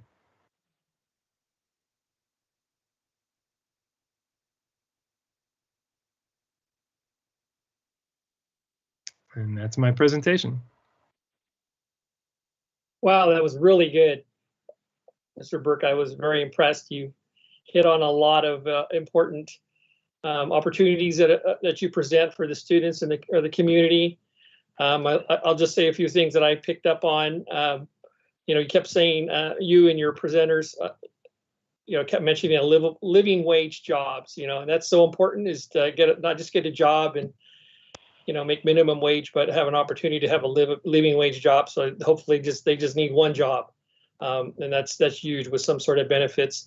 And I know I follow your social media and really get a kick out of watching that. And I really like seeing the students who become U.S. citizens, and they do, you know, you have pictures.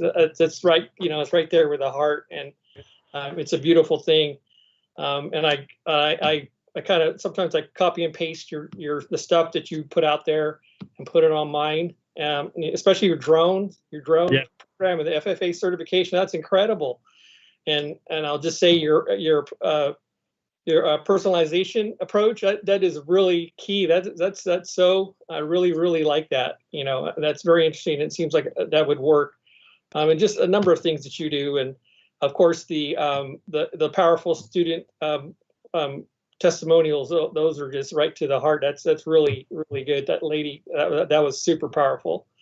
But I would just like to thank you for that presentation. I'm sure some of the other board members are going to have comments, and even after everything that's happened over the last few years, you guys still got it going strong, and just fight and just to look out for the community and the students and looking for the jobs of the future. That's huge. And you're really looking out for the community, I have to say, and providing opportunities for them to succeed and make their lives better and their families' lives better. So with that, I'll go to Mr. Vice President Solis. Thank you, President Segura. Dr. Burke, thank you for the presentation, and thank you for the great work that you do for all our adult ed students. And you have a great staff over there, and they work hard. I've been over there a couple of times, and it's amazing. It's amazing the work that you guys do. So thank you for that, and keep up the great work. Much appreciated to both of you. Thank you very much, President Segura and Vice President Solis. Thank you. Very kind words. Yes, sir. Trustee Tarantino, go ahead, sir. Dr. Burke, I'd like to piggyback on both what Mr. Segura and Mr. Solis said. A couple years ago, you warned us and you told us that adult ed was heading towards some changes. And not because you wanted to make the changes, but because these changes were coming down from the state. And it would entail a total retooling of the adult ed program. And I want to congratulate you, because you have definitely, in your collaborative leadership style, worked with your staff and met that challenge, and even exceeded what we probably thought was going to be happening. I mean, the way that your creativity has taken hold in the adult ed curriculum. The different strands of ESL. What a concept! I mean, that is totally cool. And again, your CTE program and the inclusion of the drone certification, working with John Alvarado and other individuals in our career and college and career readiness program. Again, thank you for everything that you do. Your staff loves you. I keep getting comments about how they enjoy working with you, and the operative word is working with you and not for you. So, and I think that's deliberate on your part. And I just want you to know that it's much appreciated throughout our entire system. And we're proud to have you as part of our family. Thank you again. Thank you kindly. It's an honor. Dr. Moore. I just want to say I concur with, of course, with everything folks are saying, and Dr. Burke isn't going to say this himself, but it's very important to recognize that he and his team have done a great job. He was awarded, Dr. Burke was, from the California Council of Adult Education, the Southern California section. He was awarded the Dominic Gagliardi Exemplary Award for Leadership. And, these are the kinds of folks that Dr. Burke is attracting. It's because he himself is a recognized leader in this field, and we would be remiss if we didn't recognize him in earning that award, and as well as some of his team members also earned awards from the California Council for Adult Education. Thank you, Dr. Moore, for pointing that out, and congratulations, Dr. Burke. Let's go to Trustee Hall. Thank you. Thank you, Dr. Burke. And I know you're going to pass along our gratitude to your staff, because they are really impacting lives for positive results in their lives. And I know that your staff appreciates that, and that's what brings them back every day. More than anything else, is they get to see such a change in the lives that they bring forward. And I know that one of my own, a good friend of ours here in Imperial Beach, attended National Cities citizenship course and really talked so much about how it felt like a family. But, you know, they felt so connected and they did so much together that when that course ended, he really felt like he'd lost, that connection because COVID came around right afterwards.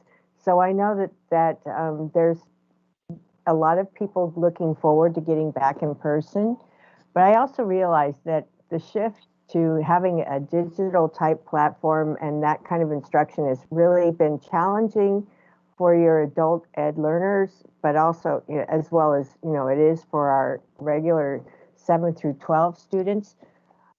But I understand that, you've done that, a lot of that shift so far, and there may be adult learners who want to continue that way. And I would like to hear more about your plans for that, when it happens and when you really were back in there. But I heard a suggestion from somewhere about, I know that for our 7 through 12, it was really helpful for parents to have like a Genius Bar type platform where they had a place to go to resolve questions about how do I get into this, how do I register my kid? How do I deal with this situation when this program freezes, or the different challenges that it takes to use our technology in everyday instruction.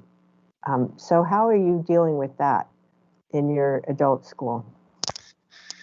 Well, just getting technology into people's hands is number one. So we've done distributions throughout the year, getting laptops out, and then we have 2 technicians in the division that are there. One primarily supports staff and school function, and the other is, during this COVID time. I mean, normally they have 2 sites each, but right now we've kind of split the duties, how they work and who they work with. So the other technician supports our students, kind of like what you're saying with the Genius Bar. We didn't come up with that originally, so then we noticed, they created struggle points for people, the access problems that you're talking about. And so many adult learners don't have the computer literacy to even start getting their English literacy. So the challenge, not having the computer literacy and trying to learn about computers in a second language when you've never touched a computer before is just incredibly challenging. So we do have, again, it's a bilingual technician, so not all of our students speak Spanish in terms of the ESL program, but many do. So that helps. And then it's just the classic old, find a way. Where there's a will, there's a way. Communicating and getting across, and sometimes doing some in-person supports to do that. But yeah, we do have a tech on call for students at all times. Just the one? Yes, just one. Okay. I just want to keep in mind some of the challenges and the needs of your program as well. And I want you to know that when we were advocating last week for, with CSBA, the California School Boards Association, last week with our legislators, one of our talking points was a request for the COLA for programs like adult ed. That's great. So we were all pushing for that, and I just wanted to let you know that. Hopefully they're hearing us. I did hear from a couple of the people we met with, like Senator Hueso and Lorena Gonzalez, Assemblywoman Gonzalez, Assemblyman Chris Ward. They all understand, and they're, in a positive place with that request. So hopefully we'll see some movement there for you in the future. I've found that the legislature over this period has come to understand the potential engine that adult ed is for the economy in terms of getting people to work who are disenfranchised from work. And so you saw in crises past where adult ed might have been on the chopping block earlier, it was actually held up pretty well. And I think that was in recognition of the need to continue educating adults to keep the economy moving forward. Well, I think what we're going to see in the future, especially, is a shift for people having to be retrained because of what's happened during this past year. So not only with the community college and the partnership there, I think you will see that there's a real need. And my hope is that you'll be equipped and ready, because that slide of the enrollment changes or Yes. the students served, I mean, that wasn't in my package that I got, so I'd really like to have that. I had to lean up and take a picture of it just because I think that is powerful. The jump in what students served from the 2018 to 2020 was huge. And I know that there's challenges right now. We're all feeling this drop off in people that are really engaged in our programs. But I know that there's going to be shift the other way. So we have to be prepared for that. And I'm sure that you've got people attending. Are you partnering with the economic development, you know, the South County Economic Development Center? Yes. Yeah. Yes, we work with them and South County Career Center, South County Economic Development Center. And one group that we need to get more tight with is the San Diego Workforce Board. Right. So that's a group that we do really need to focus on. That's a growth area for us. But the South County groups we are tied into pretty well. All right. Well, everything that President Segura said, and I totally echo, and Mr. Tarantino, they were very eloquent in how they stated it, and I echo their remarks. So thank you very much. Thank you, Trustee Hall. Dr. Arancibia, go ahead, sir. No, I can just, the last testimony was really, really powerful. And I can tell you that, and I've had friends that went through adult ed to be able to finish in the last 5 years to finish the high school diploma. So I know the differences firsthand that they can, that adult ed can make for folks, and having a sustainable wage. So I just hope you continue on, and thank you very much for the presentation. Thank you very much. It's an honor. Thank you. All right, so I think that concludes that, and we appreciate all you and your team does. I just wanted to state, we did have 2 people put in a request for comment, but neither one of them has joined the teleconference call. So I'm not sure what happened there, but they're not on the line to speak. So. Okay, thank you for pointing that out. Do we need a break? I know we have 4 more items. Do we need a break? Anybody? No? Okay, let's go. Let's move on to, thank you, Dr. Burke. Let's move on to L3, pulled by Dr. Arancibia and Trustee Tarantino. All I wanted to say was this: if you're not aware, the issues facing the district with regards to reopening schools, we are going to have a, dare I say, kind of crisis moment with regards to substitute teaching. The rates that are being paid to substitute teachers here in the county have consistently gone up simply because of the demand. It's a supply and demand issue.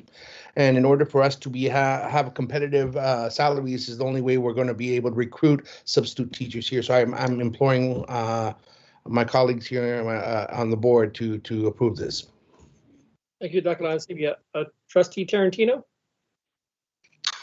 Yeah, I was just going to ask, how is this going to be advertised to our sub pool, and also maybe to the employees who have retired to come back and work as subs, you know, with the increase in pay? That's all I wanted to ask. Thank you, Trustee Tarantino. So we will go through the kind of the usual steps of EdJoin, but I'll ask Dr. Reyes to speak about the possibility of reaching out to some of our retired educators or whatnot. Dr. Reyes. Good evening, Trustee Tarantino. Thank you for the question. Yes, so we're going to be doing a couple of things. One is we are going to be posting again on EdJoin with a new salary, with a new, if it's approved. With a new range, but also the reality is this. The reality is that we need to have as many substitute as possible wanting to come back and help us out. And you know, there's a shortage in the county. It's not a district issue, it's a county issue. And so it is important for us to be competitive and to be able to get as many substitutes as possible.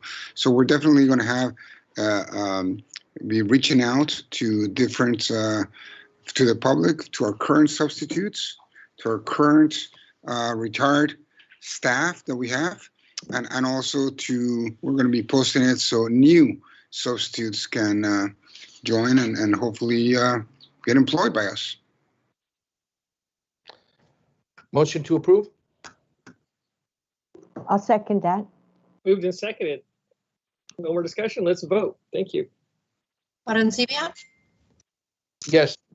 Hall, Yes. Segura, Yes. Solis, Yes. Tarantino. Yes. Motion passes 5-0.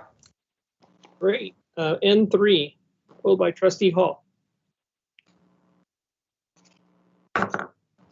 Yeah, let me see what thank you.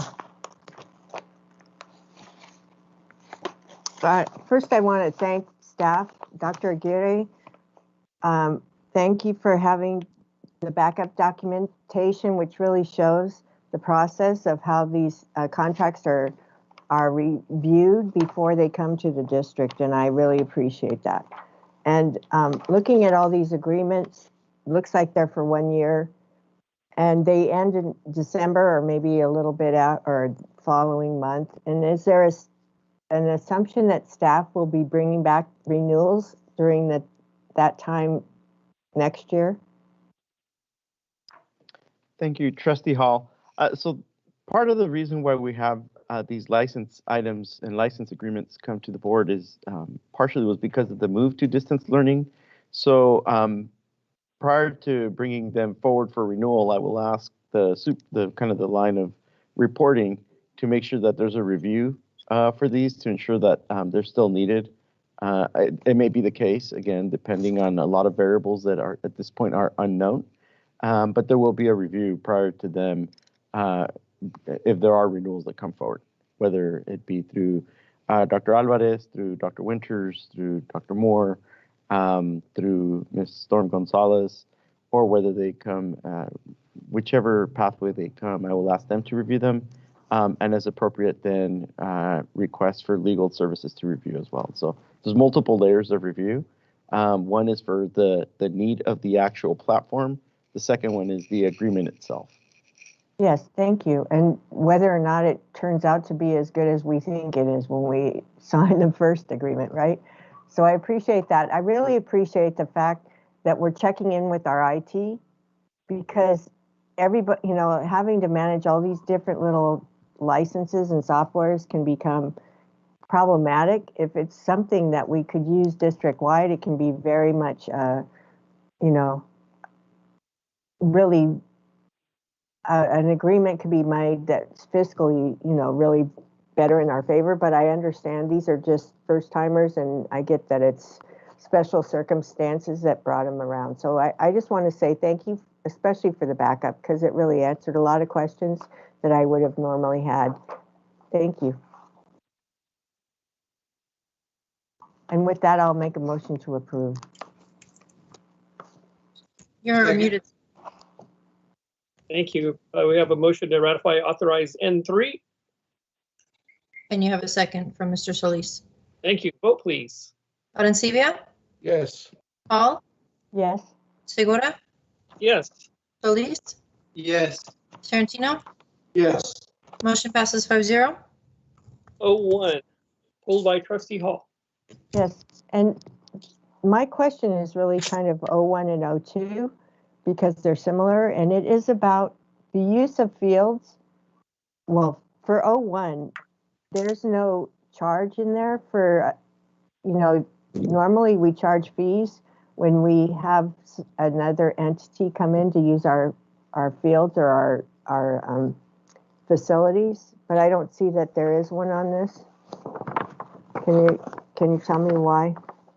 Yeah, thank you, Trustee Hall. There's a number of facility use agreements that I'll term, not necessarily a technical piece, but legacy agreements. This is one of those where our district facility at Hilltop Middle has housed the Little League, I want to say Chula Vista American Little League, for a number of years. So they agreed to undertake improvements to the site, and that's why there is no cost.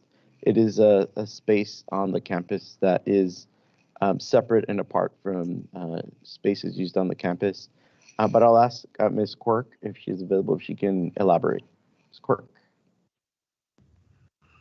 Good evening, everybody. Thank you.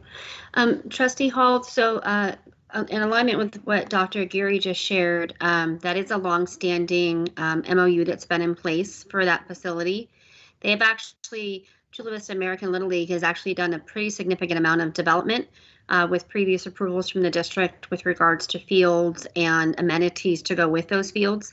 They're responsible for the maintenance within the facilities themselves. And then we work collaboratively with the site administration on the coordination of access and kind of events and things that occur on the perimeter more on our side of the property. Because there's, the backside of Hilltop Middle, there's a pretty open range of fields back there. And so they're tucked back over in the corner. This agreement has been extended for another 5 years. And is really looked at as a collaboration within the community to help that program.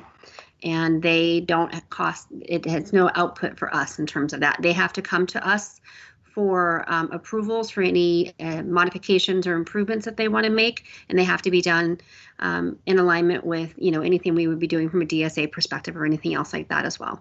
And they cover those costs. Those do not come from us if they're adding fencing, making any changes, etc. So what you're saying is that they have access to our fields or our school grounds, and they're putting their own stuff, their own buildings on there, or their own facilities of some sort. That does seem like it could be an issue. Is that what you're saying? I may not be understanding properly, but I do know of a couple issues that occurred because the community had come in and done some modifications to certain facilities at Hilltop that caused us to have to do more work around that. And even at another school, there was a community had built a little like snack bar of some sort, and we had to tear it down because that was an impact that DSA did not approve. So I think I'd like to understand a little bit more about that. How we have it, some agreements with some schools and some entities, and then others, because they've been there doing it for so long, they don't have to pay anything or have a. So I don't have the historical, background from how this originated to where we are today. I believe that Chula Vista American Little League, it's from everything I can hear, is sounding like they have been at that Hilltop Middle School facility for an extended period of time. So that's certainly information we can go acquire and bring back if that's the request. I certainly understand your concerns as well. And yes, there are times when there's little bumps in the road that we do have to work through. In terms of if somebody does a one-off and doesn't ask for permission, and we have to go back and kind of help them clean that up or move it in the right direction. So this MOU, we did make some changes to the language that they have to be filling out forms in a different way and providing a broader range of oversight with them in terms of any potential modifications that they might be interested in doing in the future, and then the general maintenance practices as well. So. Tell me exactly what kind of facilities are they having on our field, on our school grounds? It's Chula Vista American Little League. So it's on the backside of Hilltop Middle School. We have a bunch of open dirt fields back there, and there is there's 4 baseball fields, and there's a concession and restroom facility. There's hardscape. There's scoreboards. It's an entire Little League facility. So is it our facility or is it their facility? I mean, do we exclude our students from using those facilities during the school day? Not necessarily. There are, I don't know about during the school day. We actually just recently, in light of everything happening COVID, we've had very clear, conversations about if our programs could and needed access to those facilities, they could certainly have it. It's not There's not one of those unwritten rules where we're not allowed to use the facilities. We can't use them for a lot because they're small. They're not huge, little league fields. And so from a softball or baseball perspective, they're not really in alignment with our needs. But that's not to say that we couldn't use some of the grass for small, soccer programs. And the middle school program uses the facilities as well. So it is done in partnership with one another.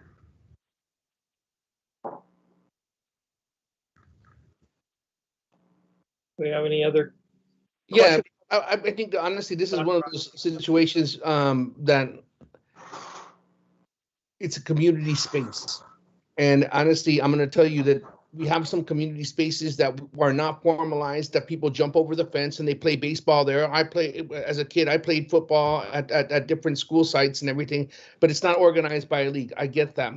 My question is, what do we gain by breaking off this long-term relationship, or kind of making it something a little bit more? Well, I guess, there are some things that you might not be aware of, Dr. Arancibia, that have to go back to, Title IX and those kinds of issues, which you may not be fully informed of. I understand Title IX very clearly in terms of, having women and women's sports, but my point is, I think that in that participation in the Little League, they do have both genders participating, A. Well, B, that's not the reason. We had issues. Oh, never mind. I don't want to discuss it now. I feel like I don't feel wrong about doing partnerships.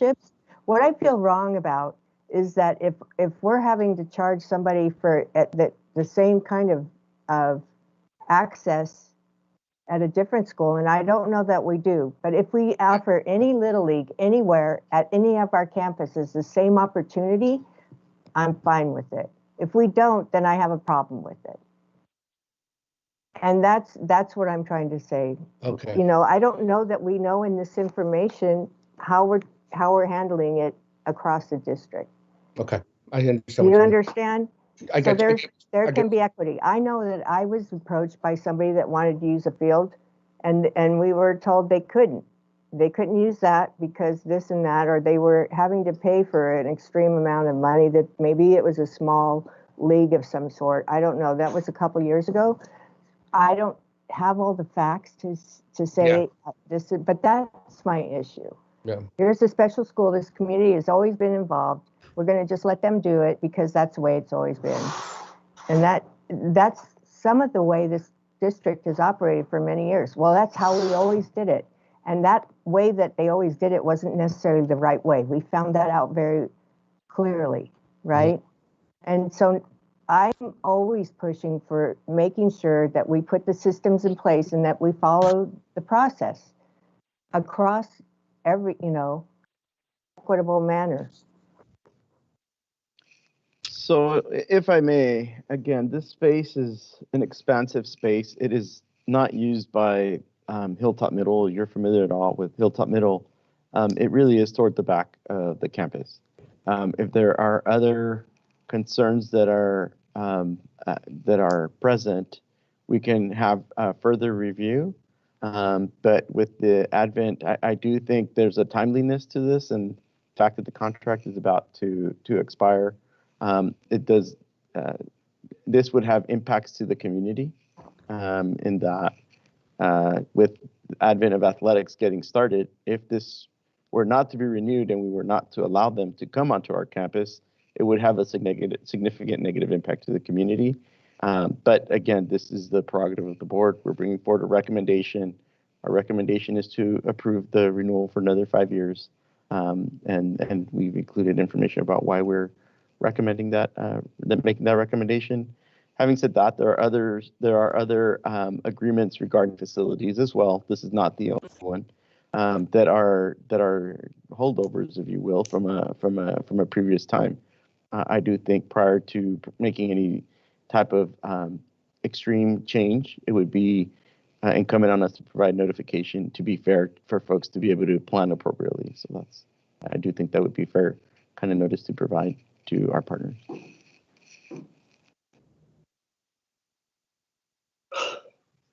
Thank you. Do I have a motion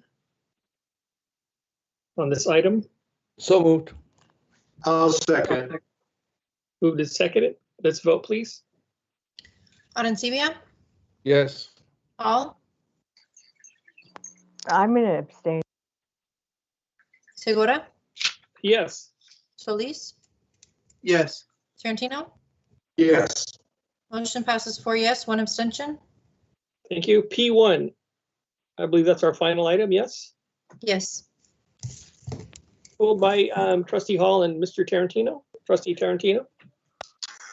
Yeah, I just had a question on the second sheet of the policy, the working draft, BP 5145.3B. It makes reference to in this first paragraph after all of the code sightings that there's a position, Director for Non-Discrimination. And I was wondering if that position is one and the same as the Chief Compliance Officer, or is that a new position that is inherent in this policy update? Thank you, Trustee Tarantino. Great question. As you can see in the language that's currently up on the screen, it does refer to the Chief Compliance Officer. This is not a new position. These responsibilities would fall upon the Chief Compliance Officer, which is an existing position. Okay, in the title then, is that because of Ed Code, or why couldn't we just say Chief Compliance Officer? Because it is kind of confusing. It's my understanding there needs to be a staff member who is designated with this responsibility.